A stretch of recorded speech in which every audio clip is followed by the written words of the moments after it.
For the last few years, we've been using a chameleon nesting dinghy during our sailing trips in the Bahamas. That's a dinghy that I built myself, and it served us really well. It's an awesome little dinghy. Like I said, it nests. It's made out of plywood and epoxy. You can row it, motor it, or sail it, and it's just been fantastic. However, we are running into some limitations, especially as of late. We are essentially outgrowing that dinghy as a family. We're loading the dinghy down with jerry cans of fuel or scuba gear, snorkeling gear, provisions for the boat, and basically the water line is just rising higher and higher, and the available freeboard we have on that boat is getting lower and lower. So it's actually becoming a bit of a safety concern. So we were trying to decide what we were going to do next. And what you were looking at behind me here is the answer to that question. We are going to be going with this aluminum utility boat. It's a 12-foot Lund. We're going to be outfitting this boat, and it is going to become our new cruising tender. This is it, the 12-foot Lund. I've been looking around for one of these for probably about 6 months now, and happened to find one that was reasonably close by to us. These Lund boats are actually kind of hard to find. They're typically made way up north somewhere. You often see them for sale around the Great Lakes, but you know, we didn't want to travel that far, but we happened to find this little guy that was about 2 hours away from us here in Weaverville, North Carolina. So I made the trip up there, picked it up, and now we have quite a project ahead of us to get this ready to be a new cruising tender for us. But I'm going to go through everything we're going to be doing to this boat, but first I want to answer some questions. All right, so I have kind of talked a little bit about why we're upgrading. We're just outgrowing, you know, our previous dinghy. But another big reason is that other dinghy that we were using, the Chameleon, we just don't have very good range with that boat. It can only be fitted with about a 2.5 horsepower motor, and because of that, we can really only explore within a couple miles of where we anchor. With this boat, we can fit a larger outboard motor on it, up to a 15 horse motor, and that way we'll be able to plane and be able to reach, you know, places much further away from our anchorage. So let's answer this question, and that's generally why we're going with a utility boat like this versus an inflatable. And I should mention, we started off with an inflatable. If we bought it brand new, we used it for 1 season, and that 1 season was really all it took for us, you know, to form the opinion that the inflatable just really wasn't for us. We were always really concerned with having it popped somehow, you know. You're oftentimes going up against kind of damaged docks, and you're dragging it up beaches, and you know, when you're kind of trying to maneuver through kind of a big clump of other people's dinghies and stuff, sometimes they have their outboard motors, you know, stuck up out of the water. Just suffice it to say that there are loads of hazards out there and plenty of ways that you can pop an inflatable. And even aside from having an inflatable damaged and popping it, an inflatable just has a finite lifespan. Just from the sun alone, you know, eventually that inflatable is going to have problems. And I can't count the number of times where we've seen people having to patch inflatables. It's just, you know, it's just one of those things. So you know, we'd rather have a boat like this that's just tough and we don't have to worry about it popping. Okay, now I do want to go through sort of our project punch list on this boat, all of the things we plan to do to it to prepare it to be our ultimate cruising tender. But first, let me talk about costs. This boat is called a WC12. That's the model number. And again, it's from a company called Lund.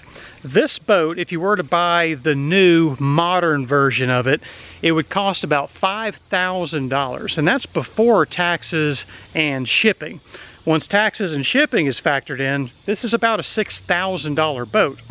This particular boat, I found the listing in Weaverville, North Carolina, about 2 hours away from us, and the asking price was $800. I paid $550 for this boat, and when we are finished doing all of the work to it to prepare this to be our ultimate unsinkable, tough as nails, perfect cruising tender, I intend to have about $1,000 into it. Here is the current condition of this boat. It is dirty. It has a crappy paint job on it, but all things considered, it is generally in good structural condition. It is straight. It doesn't have any dents. It does not leak. It doesn't have any deep gouges, no cracks, no major corrosion or anything like that. In other words, it is basically a good starting platform for this build. First, I'm going to be completely disassembling this boat. At least, I'm not going to be like taking rivets off or anything like that, but we're going to be taking these pieces of wood off that make up the seats. We're going to be taking these old rotten pieces of support out down there. We're going to be taking these, these Redneck Special sort of door locks built on door hinges off here. We're going to be taking this platform off there. We're going to be removing the world's crappiest tow eye. Once the boat is disassembled, it is going to be sanded down. We're going to be getting rid of all of this crappy, cracked up, ugly paint so that we can start fresh. And then once all of the paint is off, we're going to be doing a general treatment to seal all of these rivets and all of these seams. I have an epoxy called G-Flex 650 that is a very tenacious epoxy that sticks really well to aluminum, and it's also highly flexible. So once everything is sanded down, we're going to make this thing leak-proof. Once it's leak-proof, there's a few areas that are going to need to be repaired. On the middle seat right here, there's this spot right here that does have a crack. I'm going to have to fix that crack. And I'm also going to have to rebuild this section here where the motor mounts on. Inside this piece of folded over aluminum is a piece of wood.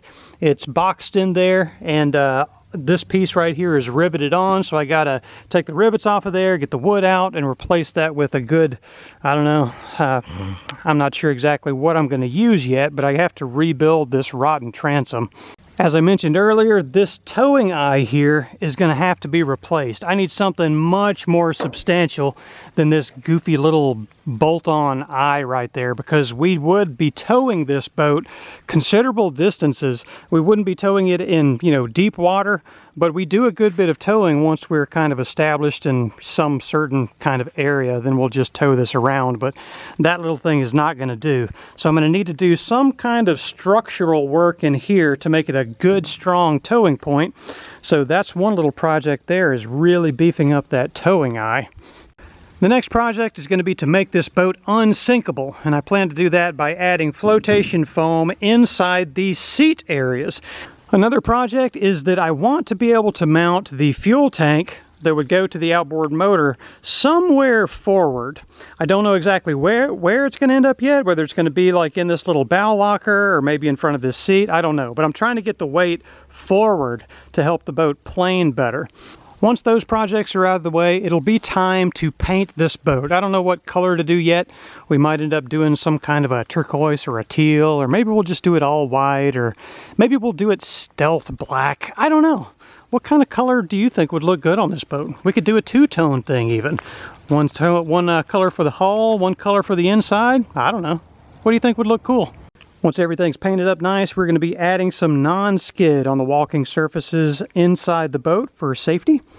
The last project is kind of a multi-stage thing that basically is concerning an electronics system in this boat. What I mean by that is I would like to install basically a 4-part electronic system. It's really simple, but here's what I'm talking about. On the port side of this aft seat, I would like to put a small solar panel. Why the port side? Because I intend to sit on the starboard side. So just over there on the port side, I have a small, maybe, 25-watt solar panel. Nothing real crazy. That solar panel will be tied to a small lithium battery that's maybe inside this back seat. And then that lithium battery will be used for two things. One will be to run an integrated set of nav lights. So we'll have a green, red, and a white run off of that lithium battery that we can just flip a switch on, and we would have easy nav lights. And then the other thing that battery will run is a dedicated bilge pump that is just installed down here in the back end of this boat. The reason I want that is there have been more than a few times where I have had to get up in the middle of the night when it's bucketing down rain and bail out the dinghy. Once I have the battery and the bilge pump and all that stuff set up, it can rain all at once, and then the boat's just going to automatically pump out the water.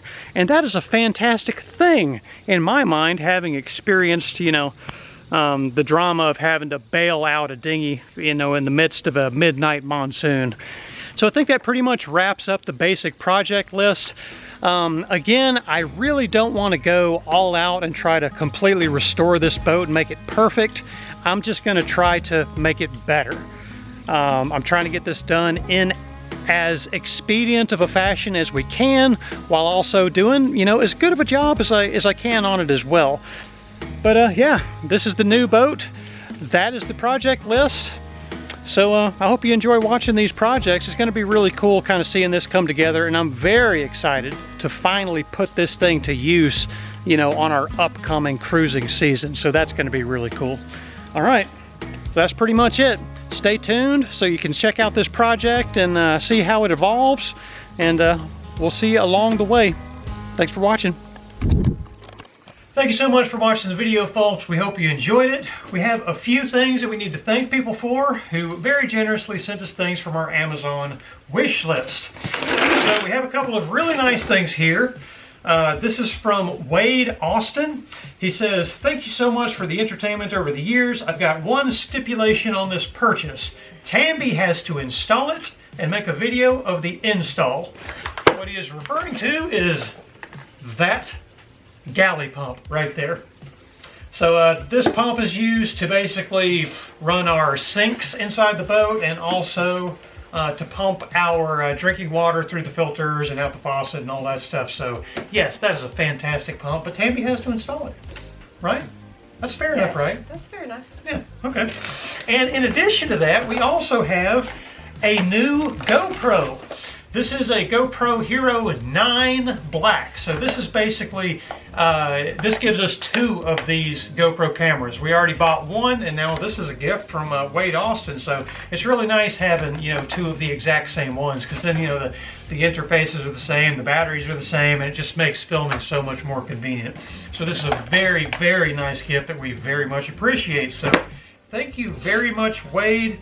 And you, in addition to myself, are looking forward to watching Tambi install that pump. So that's going to be fantastic. Right, Tambi? Yes. All right. What have you got there? This is batteries? Mm-hmm. What are they for? That's for the GoPros. Oh, okay. Yep, more GoPro batteries. And this is from Henry Derrickson. What's that note say? "May these batteries provide many hours of recording your wonderful adventures. God bless." Thank you so much, Henry. Yeah, Thank you. That goes right here with the GoPro camera, so that's fantastic. And in addition to that, we have another GoPro thing over here. So we are going to be big time set up for running these GoPros. So that is for this one right here from Joe Johnson. What have you got? "Take lots of underwater videos and keep your mic holes clean." This is from Joe Johnson. So what these are the plastic cases. Some people call them super suits that go on the GoPros. Now, the newer GoPros, they're designed to be used in the water without necessarily needing these cases. However, what we have noticed is the water will get inside these tiny little holes where the microphone is, and then the salt water, I guess, dries and leaves behind the salt deposits, and that just completely clogs up those mic holes, and then the sound is horrible. So we're going to preserve our cameras and the microphone holes by running them inside these super suits. Yep. So that's a fantastic thing from Joe Johnson. And then we also have one more thing from Joe. Paint rollers. These are going to be getting put to use in a week, right? The next trip we're making down there to the boat is to complete our bottom job. Get a complete fresh coat of bottom paint on there. And then after that, the boat is more or less good to go. Yeah. We're going to be ready for new adventures here coming up very soon. So all of these things are super duper helpful to have. There's still some things on the Amazon wish list if anybody wants to help us out, but we've got most of it taken care of now. And that's, again, hugely, hugely helpful. So, again, thank you to all of our viewers, our subscribers, our patrons, and people who have helped us out along the way, because we could not do this stuff without you, and this makes a big, big difference. Yes, thank you very much. Appreciate it. All right, you want to wrap it up, Tammy? We hope that you enjoyed this video. It's all about the dinghy. So, and we'll see you next week. Yep. Thanks for watching. Thanks Bye. for watching. See you next time.